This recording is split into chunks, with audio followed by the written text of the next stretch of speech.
بخیر باشه به آشپزخونه ریتایس. خوش اومدین.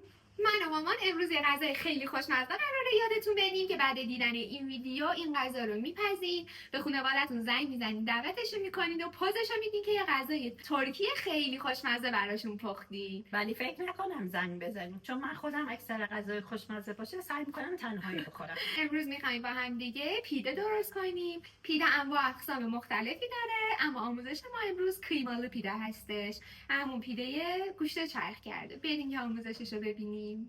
مواد لازم خمیر پیده: 5 لیوان پلوپز آرد، آب و شیر از هر کدوم 1 لیوان پلوپز، روغن مایع نیم استکان چای، شکر و نمک از هر کدوم 1 قاشق مرباخوری، خمیر مایع 1 قاشق غذاخوری. مواد میانی پیده: گوشت چرخ کرده، پیاز، فلفل دلمه، گوجه فرنگی به مقدار لازم.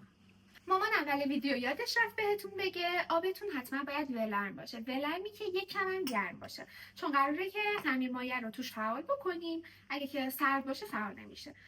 خمیر مایع رو اضافه میکنیم به آب ولرممون، کمی از نمک و کمی از شکرتون رو هم حتما اضافه بکنین به خمیر مایع.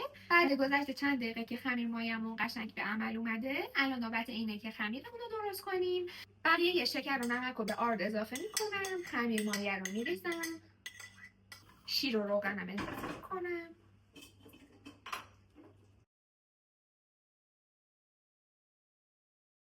روشو میپوشونید و اجازه میدید که نیم ساعت استراحت بکنه. پیازم همون موقع است که خانما میگن وای پیازم سوخت بودو، ولی پیاز من نسوخته فعلا. گوشتشو اضافه میکنیم. الان نوبت گوجه فرنگی و فلفل دلمه‌ای که قاطی کنیم به گوشتمون.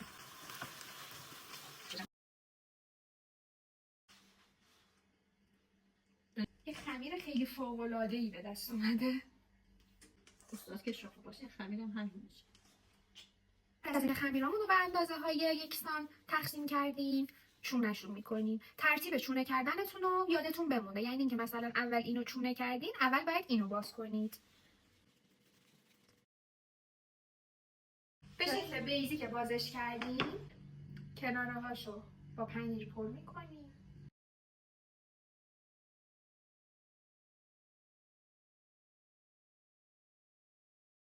یعنی پنیر رو باید بمونه زیر اونو.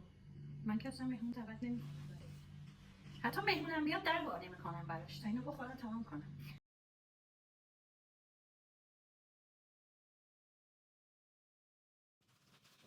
بعد اینکه پنیر پیتزا رو گذاشتین، نونتون رو بخچه کردین، مخلوط گوشتیتون رو اضافه میکنید، میذارید روش. پنیر پیتزا میریزم و انتقالش میدم تو سینی فر و میذارم توی فر 200 تا 250 درجه.